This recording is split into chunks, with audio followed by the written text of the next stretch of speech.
नमस्ते बच्चों। इस वीडियो लेसन में हम पढ़ेंगे द्विसंकर संकरण और स्वतंत्र अपव्यूहन का नियम। तो सबसे पहले बच्चों, द्विसंकर संकरण क्या होता है? तो देखो, जब मेंडल ने विभिन्न पौधों के बीच में क्रॉस कराया तो उसने क्रॉस कराते समय, संकरण कराते समय एक से अधिक लक्षणों की वंशागति का भी अध्ययन किया। तो इस तरह की वंशागति का अध्ययन करने के लिए जो क्रॉस कराया जाता है उसको हम द्विसंकर संकरण कहते हैं। तो मेंडल ने दो गुण लिए और दोनों गुणों के लिए विपर्यासी लक्षण लिए। तो दो गुण देखो मेंडल ने कौन कौन से लिए थे। पहला गुण था बीज का रंग और दूसरा गुण था बीज का आकार। तो इन दो गुणों के लिए मेंडल ने दो विपर्यासी लक्षणों के बीच में क्रॉस कराया। इसका विपर्यासी लक्षण क्या था? हरे रंग का बीज और बीज का आकार झुर्रीदार। ठीक है, तो इन लक्षणों को लेकर मेंडल ने यह अध्ययन किया कि क्या इन लक्षणों की वंशागति पर एक दूसरे जीन का कोई प्रभाव पड़ता है या नहीं। ठीक है, यानी कि जैसे रंग है, क्या ये रंग इस बीज के आकार के ऊपर कोई प्रभाव डालता है या बीज का आकार बीज के रंग के ऊपर कोई प्रभाव डालता है या नहीं। तो इसका अध्ययन करने के लिए उन्होंने एक से अधिक लक्षणों की वंशागति को प्रयोग के द्वारा हल किया। तो देखो उन्होंने क्या किया, उन्होंने सबसे पहले पीले रंग और गोल बीज का क्रॉस करवाया हरे रंग और झुर्रीदार बीज के साथ में। और ये जो उन्होंने जनक पादप लिए थे, ये जनक पादप हैं, ये जनक पादप बिल्कुल शुद्ध थे। शुद्ध का अर्थ क्या है, ये हम पिछले वीडियो लेसन में पढ़ चुके हैं। शुद्ध का अर्थ है कि एक गुण के लिए जो जीन एलील्स हैं, जीन युग्म विकल्पी हैं, ये दोनों एक समान होते हैं। ठीक है, जैसे यहाँ पर रंग के लिए जो जीन एलील्स हैं वो दोनों प्रभावी हैं, कैपिटल वाई कैपिटल वाई। इसी तरह से बीज के आकार के लिए जो जीन एलील्स प्रेजेंट हैं वो भी दोनों प्रभावी हैं, कैपिटल आर कैपिटल आर। इसी तरह से जो इसका विपर्यासी लक्षण वाला पौधा था वो भी, उसके भी जो जीन युग्म थे वो दोनों समान थे, स्मॉल वाई और स्मॉल आर। यानी कि ये पहला पौधा शुद्ध रूप से प्रभावी पौधा था और ये जो दूसरा पौधा था ये शुद्ध रूप से अप्रभावी लक्षण वाला पादप था। अब इसमें युग्मकों का निर्माण। तो देखो, जब युग्मक बनते हैं तो हम जानते हैं कि ये जो दोनों जीन एलील्स हैं ये अलग हो जाते हैं। तो यहाँ पर जब दोनों जीन एलील अलग होंगे तो हमें केवल एक ही तरह के जीन एलील्स मिलेंगे, वो होंगे कैपिटल वाई। तो ये कैपिटल वाई आ गया और यहाँ पर से कैपिटल आर, तो ये कैपिटल आर यहाँ युग्मक के पास पहुंच गया। तो ये युग्मक बना कैपिटल वाई कैपिटल आर। और इसी तरह से इधर देखो, यहाँ से स्मॉल वाई और यहाँ से स्मॉल आर, तो दूसरा युग्मक बन गया स्मॉल वाई स्मॉल आर। इनके बीच में क्रॉस कराया गया तो हमें मिली पहली पीढ़ी F1 जनरेशन।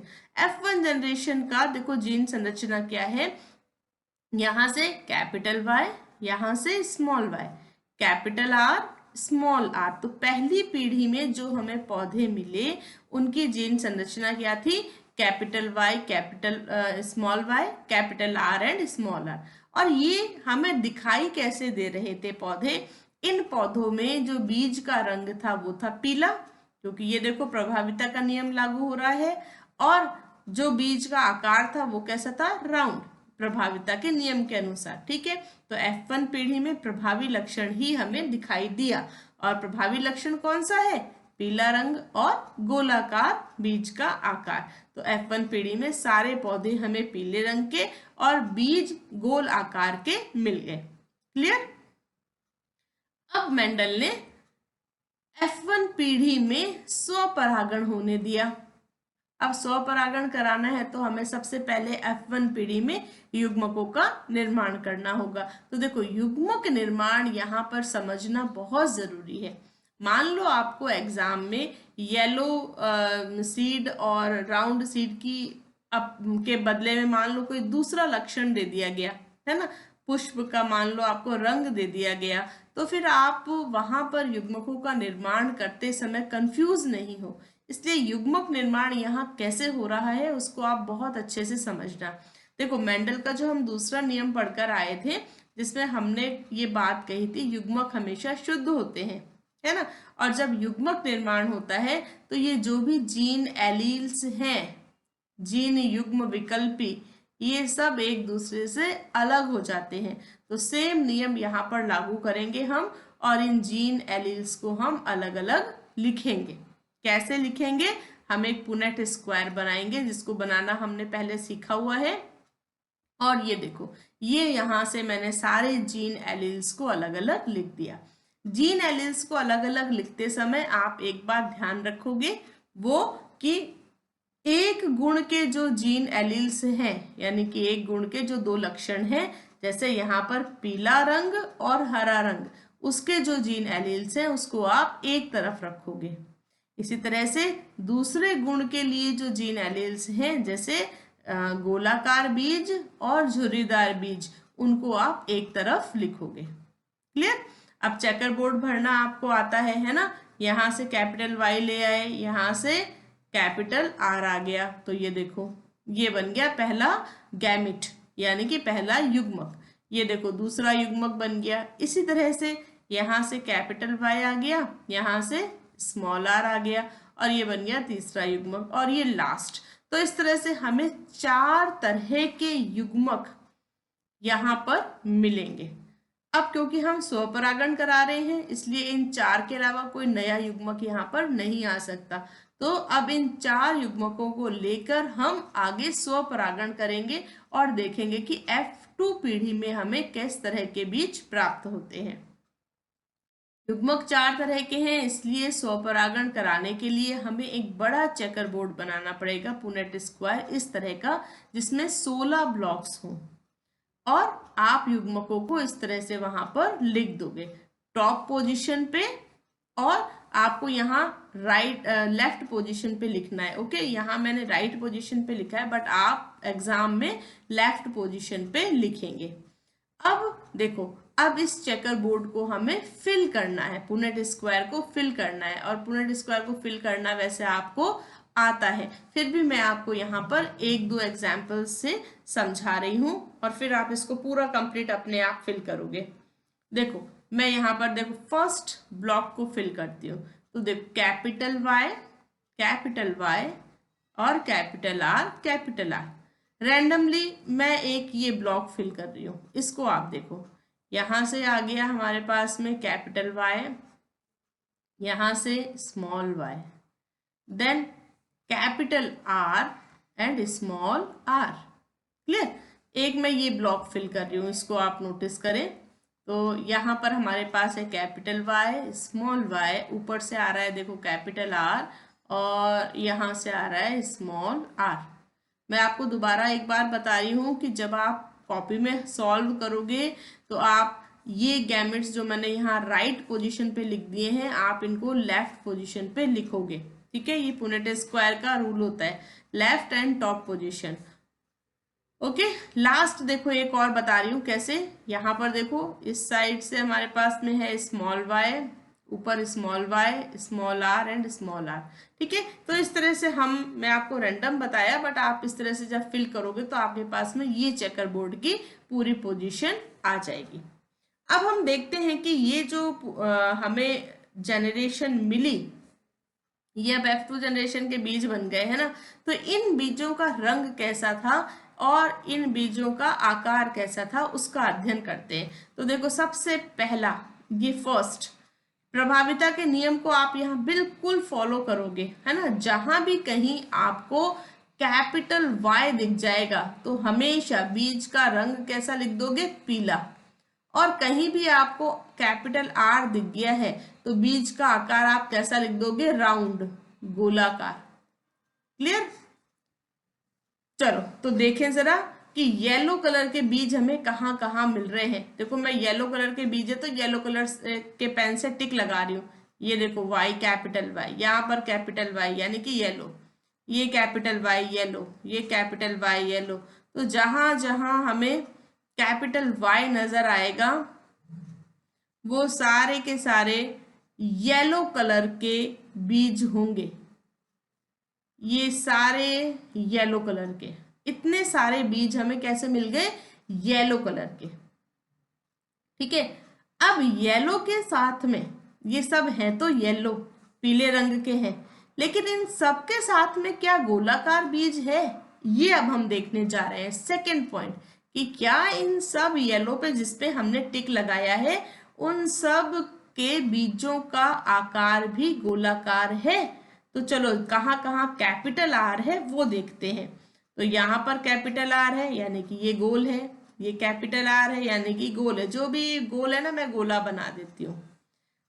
ये भी गोल होगा, ये भी गोल होगा, फिर आ जाओ ये भी गोल होगा, ये गोल नहीं होगा, इसको मैं एक बार छोड़ देती हूँ। ये गोल होगा, ये भी गोल नहीं है। यहाँ आ जाते हैं, ये गोल है, ये भी गोल है, और यहाँ आ जाते हैं, ये भी गोल है, ये गोल नहीं है। तो देखो मैं 3 पे क्वेश्चन मार्क लगा रही हूँ, 1 2 3, 3 पे मैंने क्वेश्चन मार्क लगा दिया। ठीक है, तो अब हमें टोटल मिले थे 4 5 6 7 8 9 10 11 12। 12 पे हमने टिक लगाया था कि 12 तो कैसे हैं? येलो। पर 12 में से केवल 9 ऐसे हैं, 9 ऐसे हैं जो कैसे हैं? गोला, रंग उसका पीला है और बीज का आकार राउंड है, गोलाकार है। तो ये बाकी 3 कैसे हैं? 1 2 3 जिसपे क्वेश्चन मार्क लगा दिया मैंने, वो किस तरह के हैं जरा उसको एक बार हम देखें क्या? उसको देखते हैं। चलो इसको देखो, इसको हम देखते हैं। पीला तो है लेकिन आर झुर्रीदार, पीला और झुर्रीदार। ये देखो ये भी पीले और झुर्रीदार, ये देखो पीला और झुर्रीदार, है ना?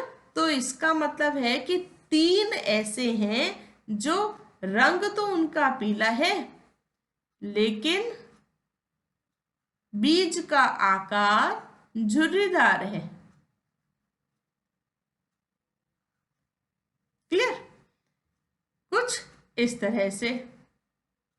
ओके, अब बच गए हमारे पास में 4 प्लांट्स और 4 तरह के बीज और बच गए। चलो अब इसको जरा हम देखते हैं। तो सबसे पहले मैं इस लास्ट वाले को देख रही हूँ, इस लास्ट को अपन देखते हैं। ये कैसा है? पक्का हरा और इसका झुर्रीदार बीज है। तो इसका क्या कॉम्बिनेशन, क्या इसको हम कैसे लिखेंगे? 1 को 1 कैसा है?